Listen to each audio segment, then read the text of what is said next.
ہر انسان کے دل و دماغ میں ایک جستجو ہوتی ہے، خانقاہوں کے چکر لگاتے ہیں، علماء کی مولانا کو اسم اعظم بتا دیجئے، 99 نام قرآن کے، اللہ کے، اور 99 نام رسول کے، اور کتنے نام سب ہیں نا، سب چھپے ہوئے ہر گھر میں. پھر کیوں جستجو رہتی ہے اور ایک ایک سے پوچھتے ہیں کوئی عارف مل جائے، کوئی بزرگ مل جائے، کوئی خدا رسیدہ مل جائے تو ہم اس سے اللہ کا کوئی ایسا نام پوچھیں جس نام کے کہنے سے کام ہو جائے. وہ باتیں جس کا آپ تصور نہیں کر سکتے. اجازت ہے ذکر کر دوں؟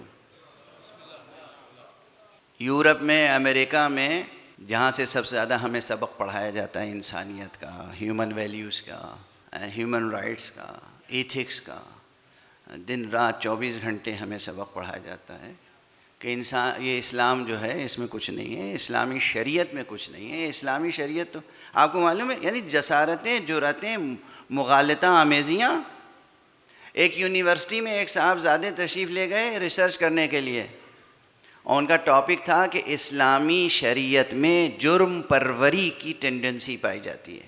یعنی شریعت جو ہے کرمنلز پیدا کرتی ہے، شریعت کے اندر یہ خاصیت ہے. پی ایچ ڈی کی تھیسس رجسٹر ہوئی، اور وہ بھی کہاں؟ علی گڑھ مسلم یونیورسٹی میں. یونیورسٹی کے نام میں بھی مسلم لگا ہوا ہے. اور وہ ریسرچ مجھے انجام کا نہیں خبر کہ وہ بعد میں کمپلیٹ ہوئی تھی یعنی وہ ریسرچ اسٹوڈنٹ اس فقیر کے پاس آیا، میرے پاس، کہ آپ میری مدد کریں، یہ تھیسس کمپلیٹ کرنی ہے، آپ مجھے گائیڈ کریں، مدد کریں. ذرا جرأت و جسارت دیکھیے. میں نے کہا میں اس تھیسس کو انڈورس کروں اور میں آپ کو میٹیریل فراہم کروں کہ اسلامک شریعت جو ہے، وہ اسلامک شریعہ وہ مجرم پیدا کرتی ہے، جرم پروری کرتی ہے. آپ دیوانے تو نہیں ہو گئے ہیں؟ کون آپ کو آخر اس تھیسس کو لکھنے کے لیے سپورٹ کر رہا ہے، یہ بھی تو بتا دیجئے. لیکن اس حد تک کام ہوتا ہے. سن رہے ہیں سب حضرات غور سے؟ یہ جو یونیورسٹیز سے، دنیا کی بڑی بڑی یونیورسٹیز سے ریسرچ آتی ہے، پی ایچ ڈی کی اور پوسٹ ڈاکٹریٹ لیول پر فلاسفرز پیدا ہو جاتے ہیں، اور وہ اپنی تھیوری یا کم سے کم ہائپوتھیسس کے لیول پر کچھ تصورات پیش کرتے ہیں. ہر تصور کو آپ نہ خریدیں، وہ بھی اپنے عقیدے کی قیمت پر، وہ بھی دین کی قیمت پر. ان تصورات کو، ان تحقیقات کو، جو تحقیقات نہیں ہیں، صرف مغالطہ آمیزیاں ہیں.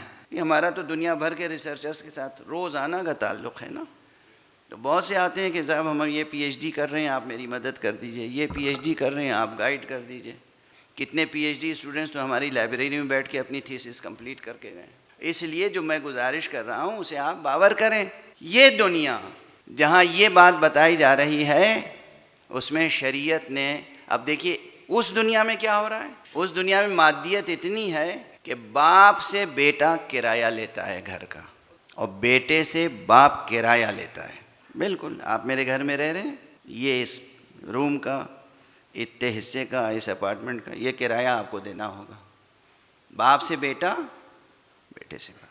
سگی بہن سے دوسری سگی بہن کرایہ لیتی ہے، سگے بھائی سے دوسرا سگا بھائی کرایہ لیتا ہے. سگی خالہ اپنے ننھے سے بھانجے کو جب پالتی پوستی ہے بچپنے میں، پہلے سال 6 مہینے، سال بھر تک، اس کا پیسہ لیتی ہے بہن سے. سنی ہوئی باتیں نہیں ہیں، دیکھی ہوئی باتیں ہیں. میں جانتا ہوں ایسے افراد کو. ٹھیک ہے؟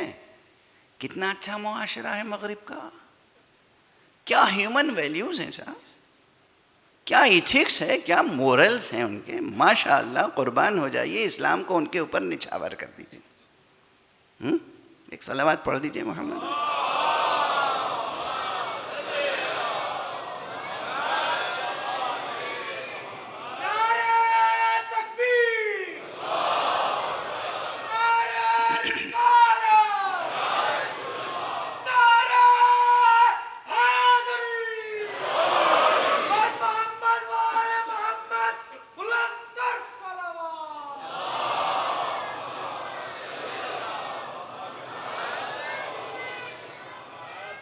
یہ آپ جا کے دیکھ لیں خود اپنی آنکھوں سے. سگی بہنیں، 2 سگی بہنیں ہیں، ایک گھر میں رہ رہی ہیں. وہ بہن اس سے کرایہ لیتی ہے اور یہ بہن اس سے اس کے بچوں کی بیبی سٹنگ کا پیسہ لیتی ہے. ٹھیک ہے, کتنا اچھا کلچر ہے, کیا ہیومن ریلیشنز ہیں. تعریف کرتے رہتے ہیں نا آپ حضرات.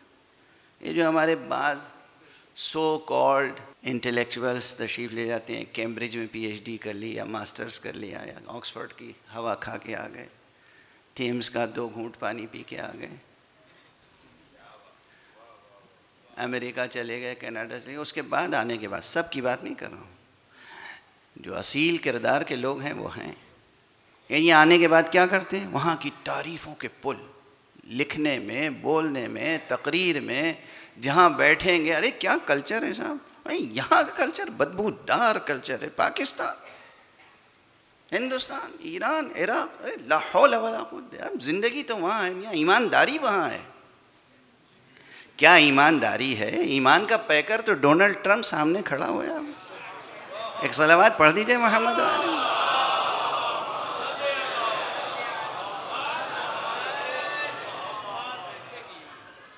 اب پتہ نہیں میں آپ کو آداب کروں کہ آپ مجھے آداب کریں گے. سمجھ میں آ رہی ہے بات؟ اب اسلام کا قانون سنیے. اسلام کہتا ہے, میں مثال کیا دے رہا تھا, خدا نے جو عطا کر دیا عطا کر دیا. اسلام کہتا ہے اگر باپ نے بیٹے کو یا اپنے کسی خونی رشتہ دار کو, کسی شخص نے اپنے خونی رشتہ دار کو, سگا بھتیجا, سگا بھانجا, سگی بھانجی, سگا بھائی, کچھ دے دیا, ہبہ کر دیا, عطا کر دیا, تو واپس لینے کا حق نہیں ہے.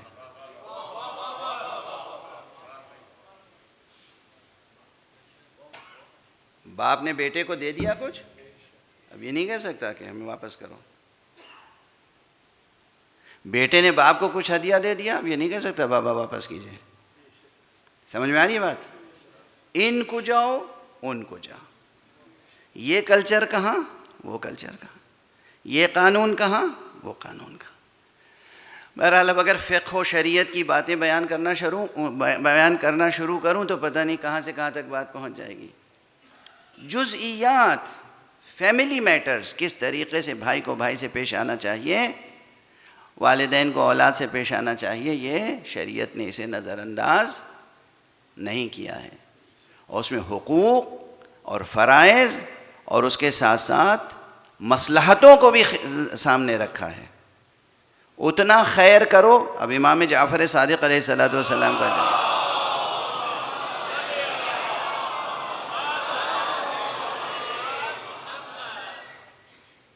اور دوسرے معصومین سے بھی ہے, کسی نے پوچھا کہ بھائی کے ساتھ کتنا سلوک کریں, کہ بھائی کے ساتھ اتنا سلوک کرو جس سے اس کو فائدہ پہنچے. اگر اس کو پہنچنے والے فائدے سے زیادہ تمہیں نقصان پہنچ رہا ہے تو پھر وہ آخری حد ہے. اس کو جو فائدہ پہنچ رہا ہے تمہیں نقصان اس سے زیادہ پہنچ رہا ہے تو پھر تم مدد نہ کرو. لیکن اگر نقصان نہیں پہنچ رہا ہے یا نقصان ہے تمہارا لیکن جتنا تمہارا نقصان ہے اس سے زیادہ اسے فائدہ پہنچ رہا ہے تو فائدہ پہنچاؤ. دیکھا کس طرح ہیومن ریلیشنز کو مینٹین کیا جاتا ہے, کس طرح بھائیوں کے حقوق اور ان کے رشتے کو اور صلہ رحم کو برقرار رکھا جاتا ہے. رحم کے حقوق, جو خونی رشتہ دار ہیں ماں اور باپ کی طرف سے, ان کے حقوق کو کس طرح محفوظ رکھا جاتا ہے. کتنا, کہاں تک, کتنا نقصان برداشت کریں, کتنا فائدہ پہنچائیں. اس میزان تک بھی شریعت اسلامی نے اسی وقت حدیں مقرر کر دی, مسئلے بیان کر دیے, تاکہ اگر ان مسائل سے آپ واقف رہیں تو کبھی بھی کیپٹلزم کی نحوستوں کا شکار نہیں ہوں گے. اسلام کی برکتیں ہمیشہ زندگی میں رونقوں میں اضافہ کریں گی. اب دیکھیے یہ ایک چھوٹا سا بریکٹ تھا, بڑا ہو گیا, کیا کریں. صلوات پڑھ دیجئے محمد.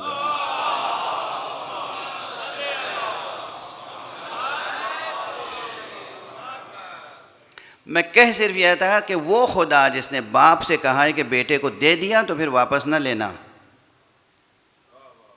بھائی سے کہا کہ بھائی کو کچھ دے دیا ہے تو واپس نہ لینا, جب وہ آپ کو کچھ عطا کرے گا تو واپس کیوں لے گا, وہ بھی جب کہ ہم اس دنیا میں تو محتاج بھی ہو سکتے ہیں، لیکن وہ ہے غنی علی الاطلاق، اس کے خزانے میں کبھی کوئی کمی پیدا ہونے والی نہیں ہے، نہ خزانے میں کمی ہے، نہ قدرت میں کمی ہے، نہ وہ محتاج ہے کسی بھی لحاظ سے. وہ جب کچھ دے دے گا تو واپس کیوں لے گا؟ اتنی بات اگر سمجھ میں آ گئی تو ہم کہیں ہمیں اور آپ کو اس عالم کو اس نے وجود عطا کیا ہے تو وجود واپس کیوں لے گا؟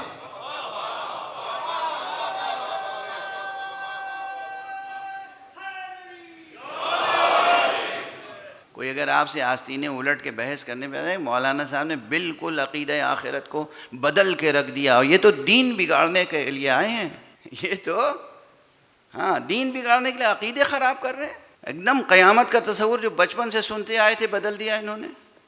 ہاں بدل دیا. اصل میں بچپن سے آپ نے صحیح عقیدہ سنا ہی نہیں تھا، پڑھا ہی نہیں تھا، تو ہم کیا کریں؟ آپ کو اللہ نے وجود عطا کیا ہے، اس کے بعد یہ بات کہیے کہ اس وجود کی حفاظت کرنا. جو خدا ہم سے چاہتا ہے کہ اس کے عطا کردہ وجود کی حفاظت کریں، وہ اپنے ہاتھوں سے ہمارے وجود کو کیوں مٹا دے گا؟ وہ حی ہے، محیی ہے.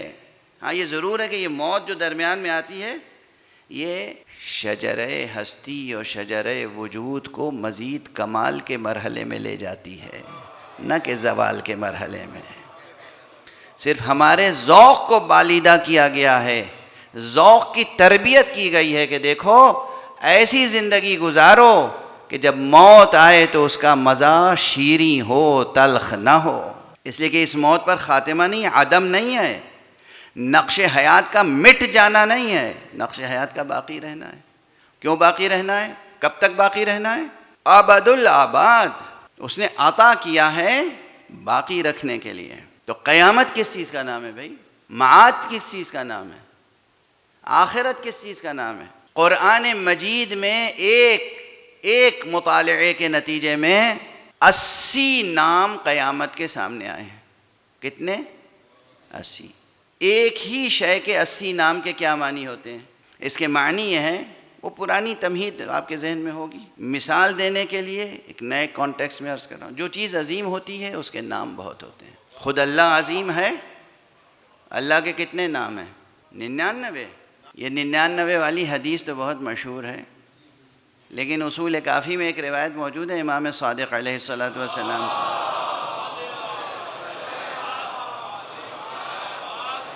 اس میں ارشاد فرمایا گیا ہے کہ اللہ کے 4000 نام ہیں، اور جو آپ شبۂ قدر میں دعا پڑھتے ہیں جوشن کبیر، اس میں بھی 1001 نام ہیں. تو کتنے نام ہوئے اللہ کے؟ اور بہت سے وہ نام ہیں جو ابھی اللہ نے کسی لفظ میں سامنے لانے کی حکمت اختیار نہیں کی کسی مصلحت سے. دیکھیے اگر یاد آ جائے تو کسی شاعر کے 2 مصرے سنا دوں اس موضوع پر،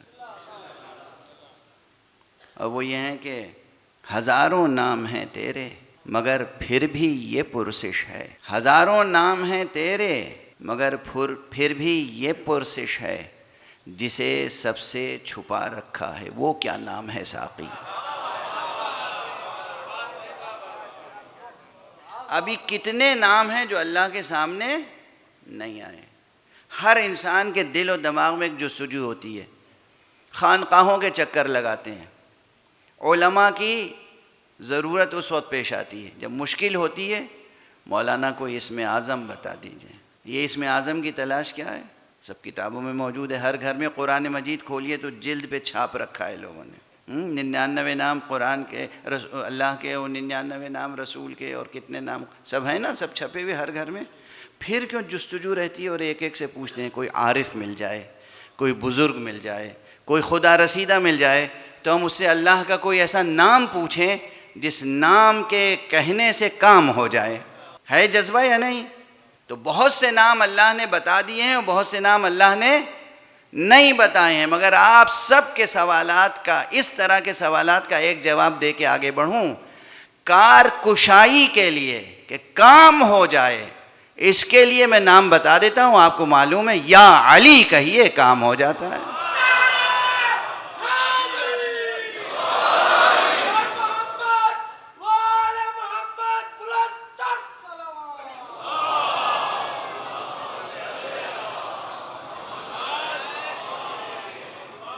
کہہ کے دیکھیے، دل سے پکار کے دیکھیے. یا علی کہنے سے کیسے کیسے کام ہو جاتے ہیں. بہرحال اب ایک قدم اور آگے بڑھیں. اللہ عظیم ہے، اللہ کے بہت نام ہیں. پیغمبر عظیم ہیں، پیغمبر کے بہت نام ہیں. علی ہمارے عظیم ہیں، علی کے بہت نام ہیں. قرآن مجید کا کوئی سورہ ایسا نہیں ہے جس میں علی کا نام نہ ہو. کوئی سورہ ایسا نہیں ہے جس میں علی کا نام نہ ہو. یہ سب پہلے پڑھ چکا ہوں. اب آپ لوگ دوبارہ سن کے بھی واہ واہ کر لیتے ہیں، یہ آپ کا لطف و کرم ہے.